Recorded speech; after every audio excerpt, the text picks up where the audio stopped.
NSLS members, welcome to NSLS Extra Credit with Kelly Ripa. Tonight, Kelly will answer questions that weren't seen during her broadcast. Okay, Kelly, let's jump right into our first question. What does leadership mean to you? Leadership is an oftentimes overused phrase and underperformed value. I think that really effective leadership and good leadership is realizing that you are not just one of one, you are one of many. And so advocating for your group, advocating for the greater good of your group and your project, whatever it may be, is to me the very definition of leadership. And accepting responsibility when things go wrong. You know, we always say success has many fathers and failure is an orphan. But if you're a leader, you are the father of the failure as well as the success. And it's about remembering that it takes a village to get to whatever the outcome is. And so if you are leading from a place of me, then that is not effective leadership. You have to remember that there is a team of an armada of people around you that you have to look out for and provide for in order to be a productive leader. I love that. Thank you. Next question is, what's one thing you know now that you wish you knew then? And by then, it could be at any point in time, your time in school, when you first started your career, etc. Oh, gosh, we were talking about this in my dressing room after the talk show. There's several points in my life. I wish I knew what to expect from my body after I gave birth. Nobody really prepares you for that. It may be a little bit off topic of what we're doing here tonight, but nobody really crystallizes that in a real way or a right way, not even your OBGYN. It's always from a place of don't ask, don't tell. And it's something that should be a broader conversation, a more open conversation. I wish I had learned how to manage my time better earlier in my young life, because it's a skill set I've learned now, but it took a long time to get there. And I think in general, not to beat a dead horse, but I will, self-advocacy is the one and this like sort of encapsulates everything, whether it's childbirth, whether it's time management. Self-advocacy is the key to everything. You have to advocate for yourself so that you have your questions answered in an intelligible way that you understand best, because not everybody speaks the same language. Not everybody understands things the same way. And if you're hearing something in your classroom, in the boardroom, wherever you are that doesn't make sense for you, you owe it to yourself and to everybody else to say, hang on a second, I don't really understand what you meant by that. Or pulling somebody, if you're not comfortable doing that, if you're like me and like you're afraid of making waves or you have your anxieties at peak, then you have an obligation afterwards to say, I marked this down because I didn't understand what you meant, and I'd like to go over that with you at your earliest convenience so that I can understand it. So self-advocacy is the key to everything else. Yeah, look, I'm glad you brought that up again, because it's so true, and it's not done enough. I mean, I'm just speaking from personal experience. I don't do it enough. So it's great that you brought that back and really hammered home that point. So thanks again for doing that. Yeah, thank you. Yeah, you're welcome. So please tell us about a time when you faced a setback, which at the time really felt like a failure, yet it turned out to be a great learning experience for you. Gosh, obviously, there are so many. I'm going to go back in time. I will go way back in time to when I first auditioned for All My Children. And I had auditioned and auditioned and auditioned. I didn't even have a headshot yet. They took a Polaroid of me. And I auditioned about 6 or 7 times. I kept getting these callbacks.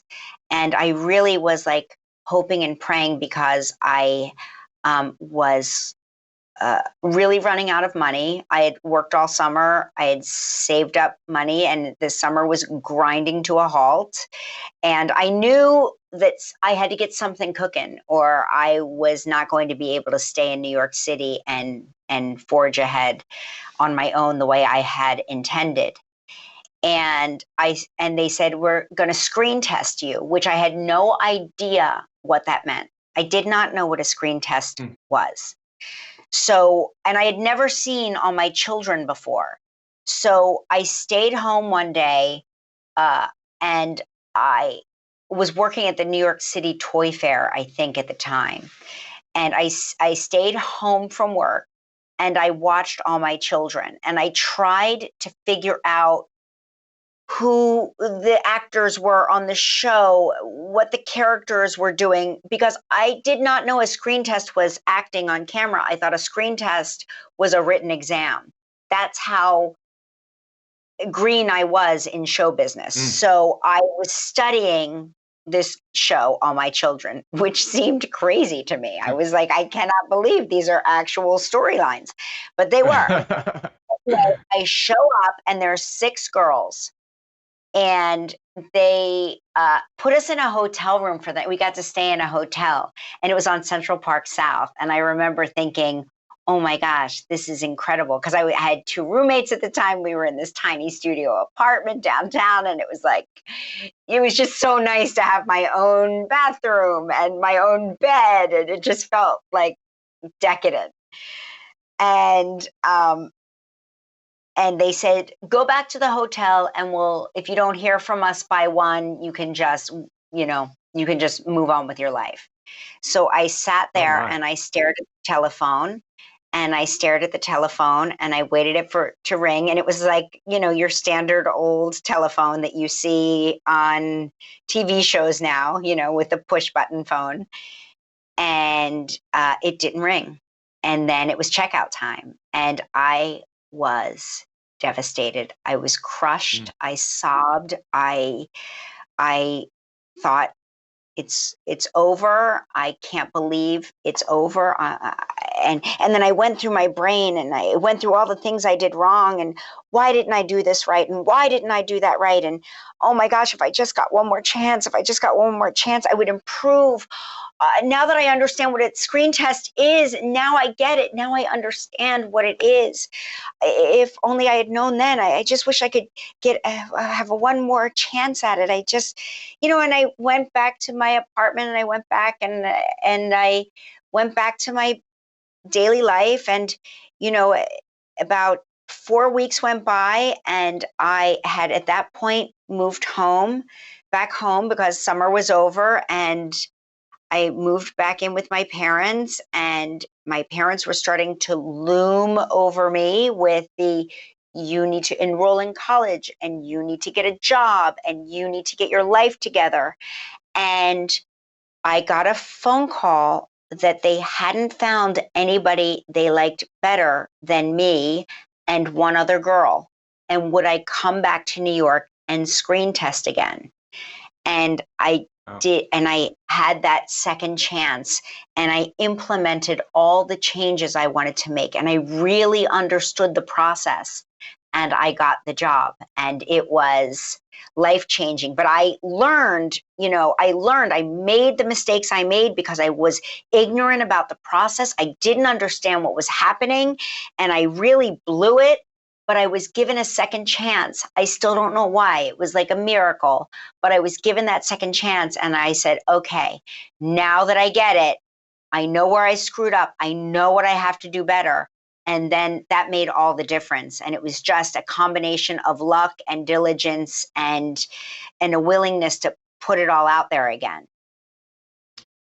That's a great story. And, it kind of calls back to what we were speaking about at the top of the conversation, where, a no, a no for now, whatever it is, taking what you, that rejection and making it into a learning experience. And, not everybody gets a second shot. That's where that luck comes in, and you did it. And obviously you capitalized on that. And yeah, that was a great story. Thank you. Wonderful answer. No, I always say that people like to say, oh, work smarter, not harder.